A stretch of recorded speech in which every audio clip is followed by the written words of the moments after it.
Әуежайға асығып бара жатқан бай әйел көшеде әдемі, бірақ үйсіз-күйсіз жас келіншекті нәрестесімен отырғанын байқады. Оларға аяныш білген ол өзінің саяжайының кілттерін берді. Мен келіссөздерге 3 айға кетіп барамын, сол үйде тұрып тұрыңдар. Сапар ұзаққа созылып, ол тек жарты жылдан кейін ғана оралды. Саяжайға келгенде көргеніне тілі байланып қалды. Ал жалғастырмас бұрын, сіз қай елденсіз, және неше жасыңыз, жазып жіберіңізші. Қалғаныңызға рахаттана тыңдаңыз. Ольга өзін әрқашан ақылды, қатыгез емес, тек басын жұмыс істетуге үйренген адамын деп есептейтін. Оған 45 жаста еді. Ол көп жылдан бері өз бетімен жұмыс істеп, тауар жеткізумен және келіссөздермен айналысатын. Әр сөзіне, әр қолына жауап беретін. Ольганың өмірінде бәрі рет-ретімен орналасқан еді. Құжаттар бөлек шкафта, кілттер бір ажереледе, жоспарлар блокнотта, ал блокнотты үйден ешқашан ұмытпайтын. Сондықтан да кейін ол ұзақ уақыт бойы қалай бір қысқа кездесу, әдегенде асығыста болған кездесу, оның өмірін түбегейлі өзгертіп, аяғының астынан кілемді жұлып алғандай еткенін түсіне алмады. Ол күні ол әуежайға асығып бара жатқан еді. Басқа қаладағы келіссөздер маңызды болатын, солардан бірнеше жылға тыныш өмір сыйлайтын келісімшарт тәуелді еді. Уақыт тығыз еді. Ольга метроға әрең түсіп, телефонды тексерді, жүргізуші келісілген жерде күтіп тұр еді. Ұшақ 2 сағаттан кейін. Әлі талай қоңырау шалу, хат жазу керек еді.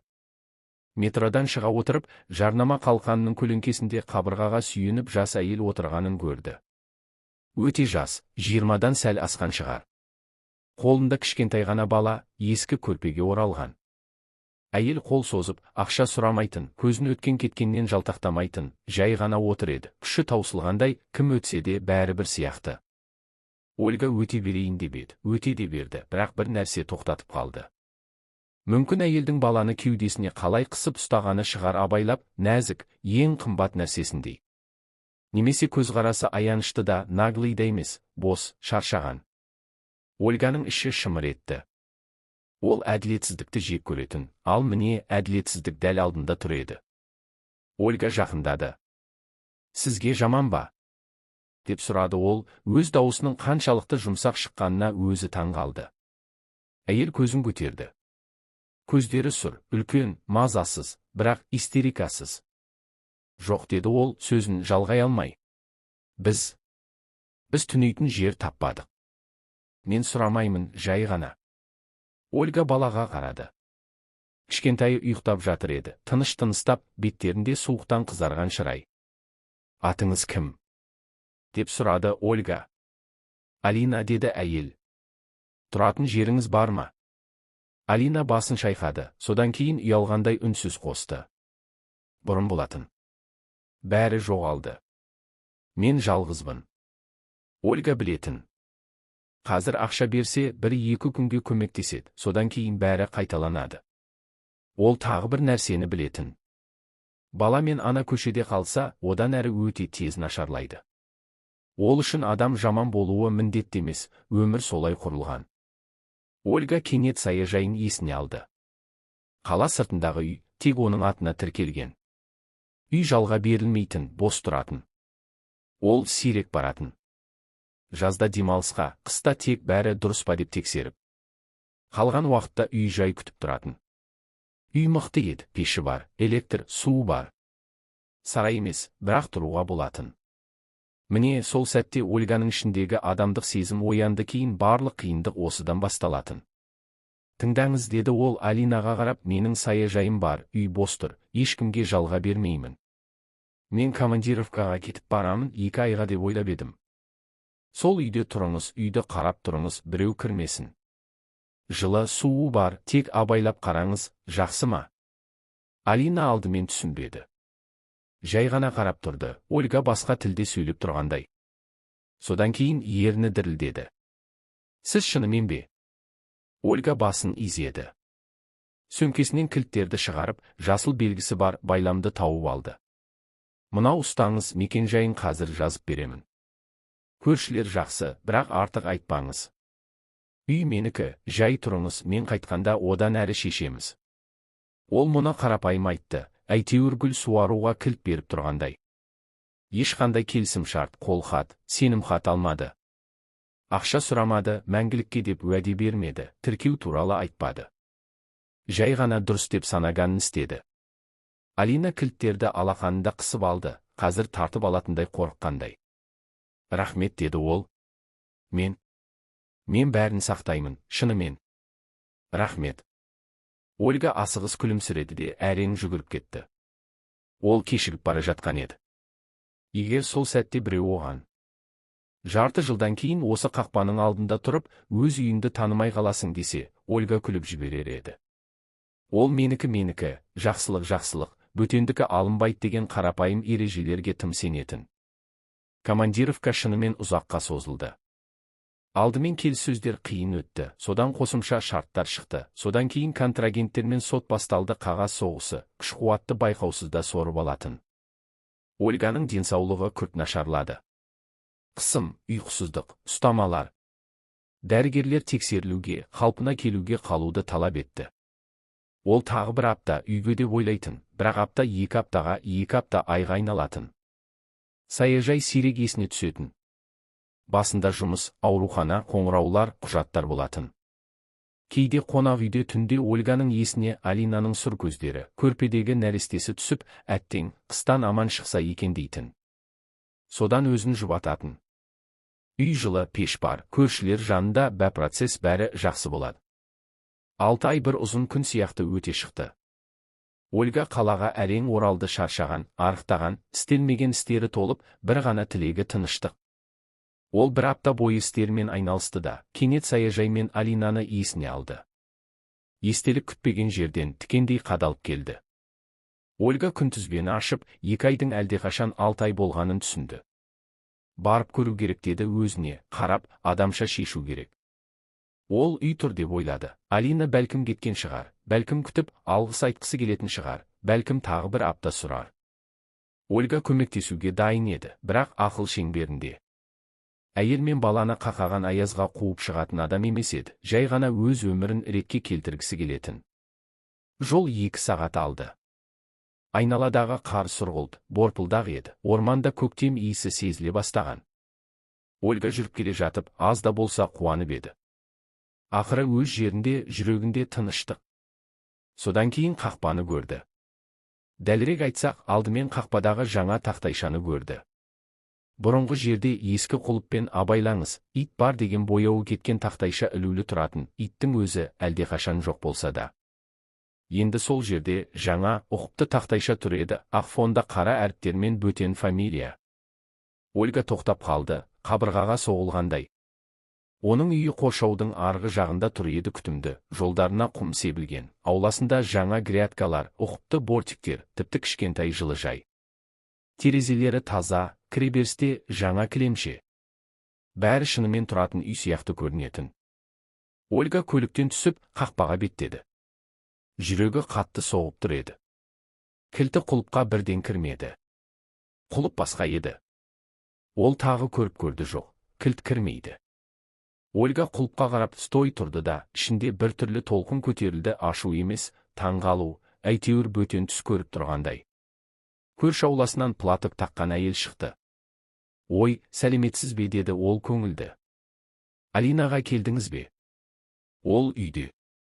Ольга ақырын бұрылды. Кімге? Деп қайта сұрады. Көрші күлімсіреді, бәрі айдан анық сияқты. Үй иесіне ғой, Алинаға. Ол осы жерде тұрады, жақсы қыз, тыныш, баласы керемет. Ольга қолдарының суып бара жатқанын сезді. Бұл менің үйім, деді ол, өз дауысын танымады. Көрші тоқтап қалды, күлкісі бетінен сырғып түсті. Қалай сіздікі? Деді ол. Алина айтқан, ол осы жердің иесі деп, бәріне солай айтқан. Біз сізді туыс деп ойлағанбыз.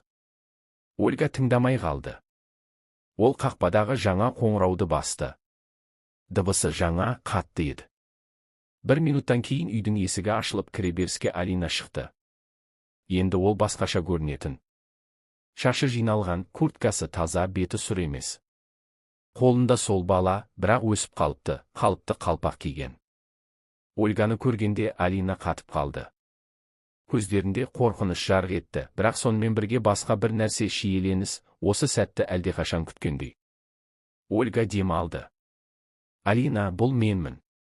Біз метро маңында кездескенбіз, мен сізге кілт бергенмін. Алина үндемеді, содан кейін үнсіз деді. Есімде. Қақпаны ашыңыз, өтінемін деп тыныш сұрады Ольга. Алина қозғалмады. Сіз келе жатырмын деп ескертпедіңіз. Ольга селкілдеп кетті. Бұл менің үйім, мен ескертуге міндетті емеспін. Алина көзін бөтен жаққа аударды, қолдау іздегендей. Ольга ақыры деді. Мен көшеге қуып жіберейін деп тұрған жоқпын. Неге құлып ауыстырдыңыз, фамилияңыз жазылған тақтайша неге ілінген, соны түсінгім келеді. Алина жұтынып қойды. Мен қорқатынмын.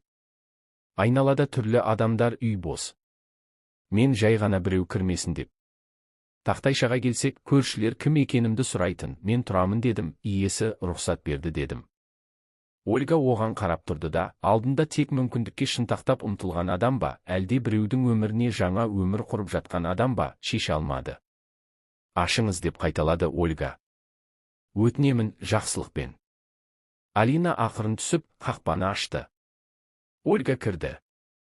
Іші таза еді, уақытша тұруға тым таза. Қабырғаларда перделер, үстелде баланың бөтелкесі, ойыншықтар, бұрышта жаңа арба. Асүйде жаңа азық-түлік. Ольга өз үйінде жүріп, өзін бір мезетте иесі әрі қонақ сияқты сезінді. Ол өзінің ескі сервизі тұтас тұрғанын, фотоальбомдары шкафта жатқанын, бірақ артқа ысырылғанын байқады. Кейбір заттар жоғалған, ұсақ, бірақ маңызды. Жылы көрпе, құралдар, электр плиткасы. Бірдеңелерді алдыңыз ба? Деп сұрады Ольга, даусын көтермей. Пайдаландым. Сіз бәрібір келмейсіз деп ойладым. Кейін сатып алармын. Тым оңай шықты. Ольга орындыққа отырды, ойын жинауы керек еді. Алина, тура айтайық.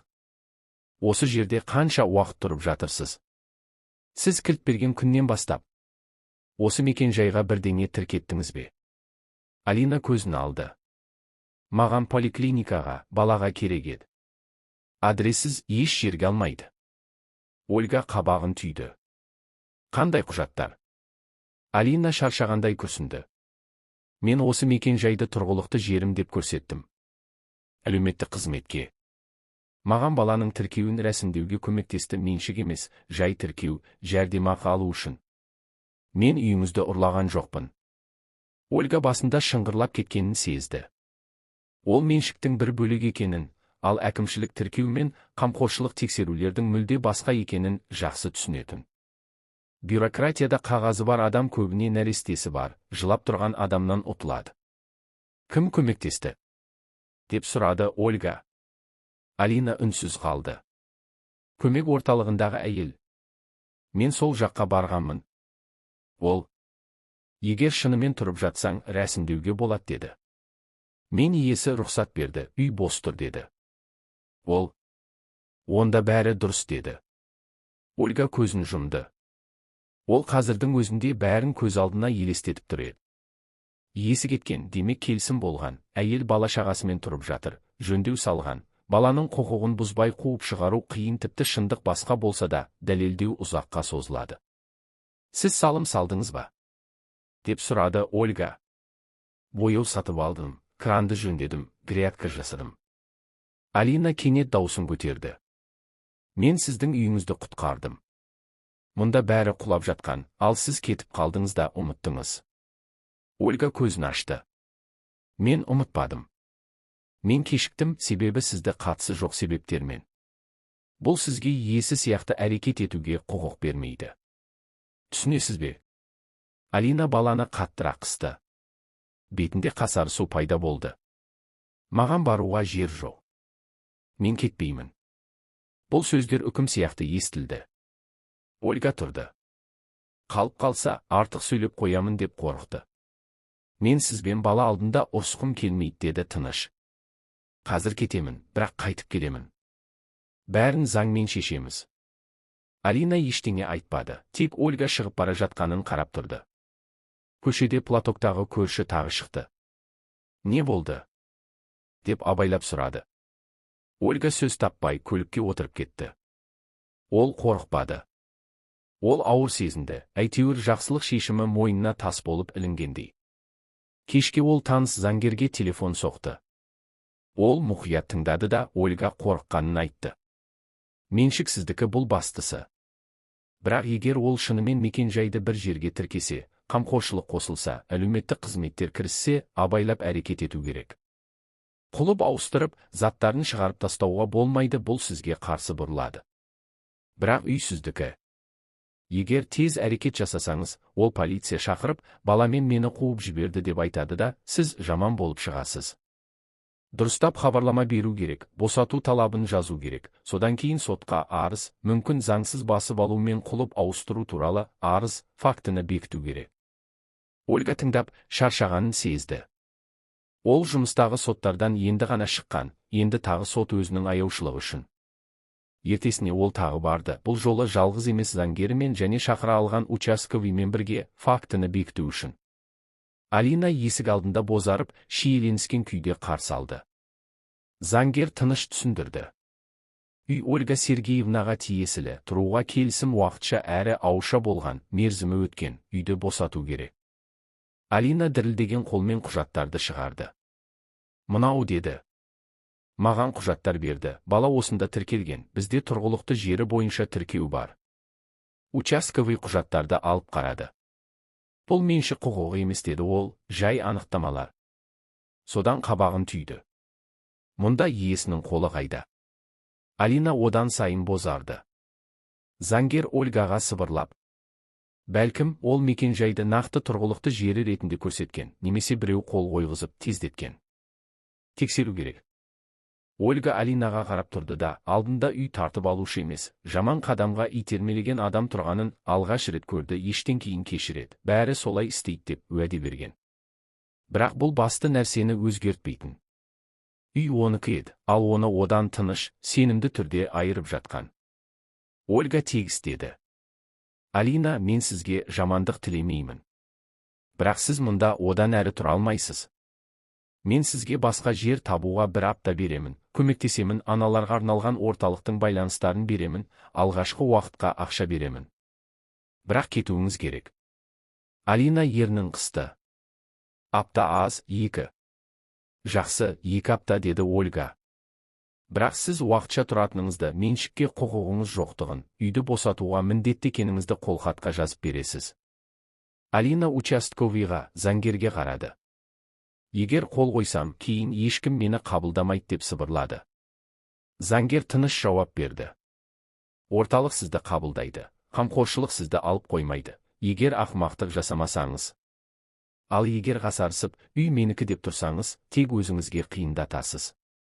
Алина кенет жылады, театр емес, тыныш, ұзақ ұстап жүріп, ақыры босанған адамдай. Маған басқаша біз жоғалып кетеміз деді деп сыбырлады. Егер кетсем тағы көшеге. Мен жамандық істегім келмеді, жай ғана. Ольга үнсіз тұрды. Ішінде екі сезім күресіп жатыр еді. Аяушылық пен ашу.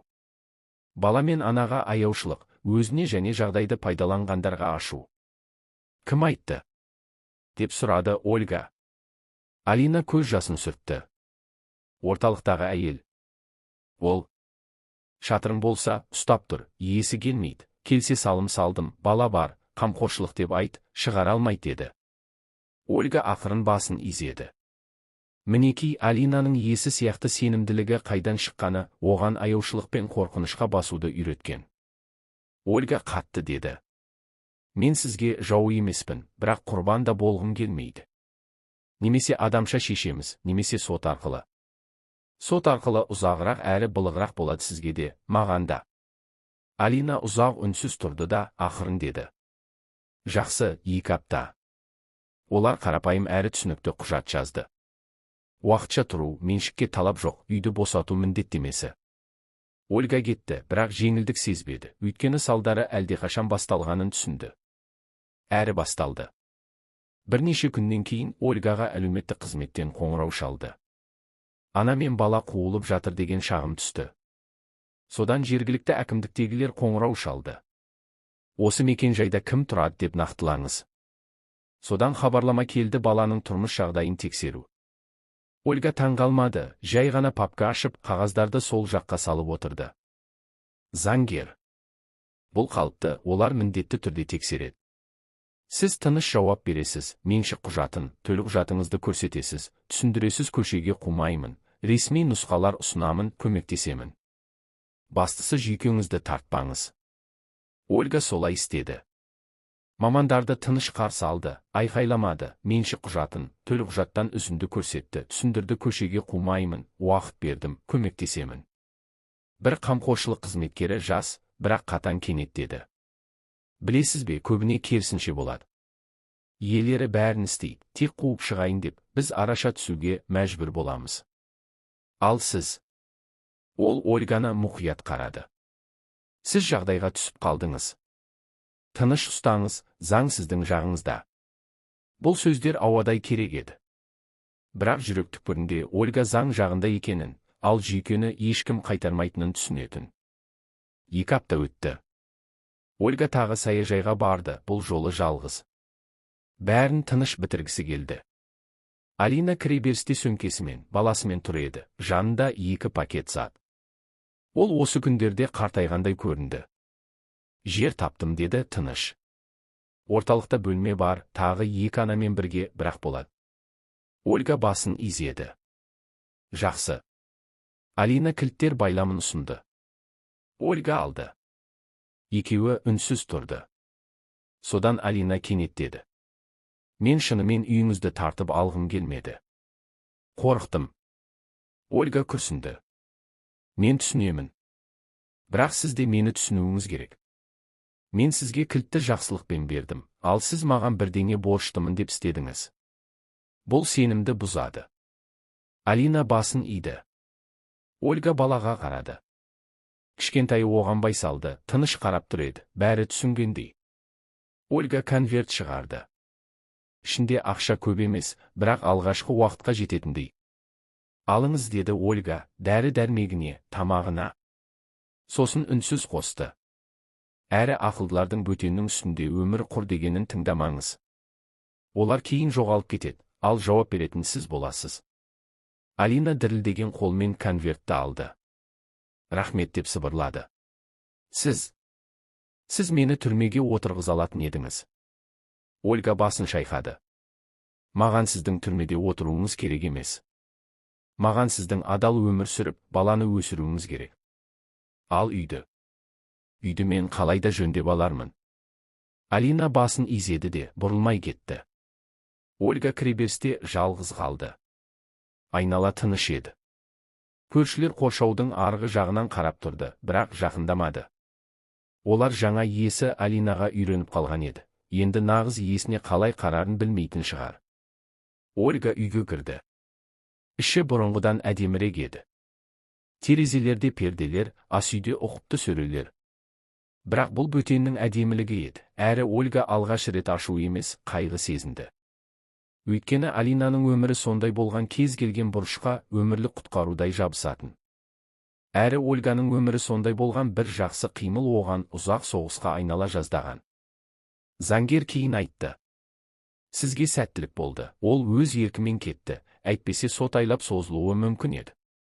Үйсіздікі болған үшін емес, мұндай істер қағазбен, тексерулермен, баланың мүддесімен ұнатады. Ольга тек басын изеді. Ол сәттілік деген сөзді енді естігісі келмейтін. Ол тым шаршаған еді. Ол құлыпты ресми ауыстырды, дабыл қойды, өз фамилиясы жазылған тақтай шәлді. Көршілерге алғашқы болып сәлем берді де, тыныш деді. Бірдеңе болса, маған хабарласыңыз. Үй менікі, мен жиі келемін. Олар басын изеді де, көздерін жасырды. Бір айдан кейін Ольгаға хат келді. Тексеру аяқталды, меншік иесінен ешқандай заң бұзушылық анықталмады. Оның үйі болып қалды. Бірақ Ольганың ішінде бірдеңе өзгерді. Ол жаман болған жоқ, сараң болған жоқ, жай ғана ақылдырақ болды. Енді ол көмектескісі келсе, дұрыс көмектесетін құжаттармен, қолхатпен, анық сөздермен. Өйткені қағазға сараңдықтан емес, қарапайым бір нәрсені түсінгендіктен.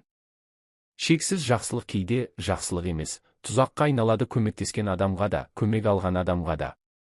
Жарты жылдан кейін Ольга бір күні сол метроның жанынан өтіп бара жатып, Алинаны есіне алды да, қалай екен олар деп ойлады. Ол тоқтамады. Бәрібір болғандықтан емес, әркімнің өз жолы бар деп түсінгендіктен.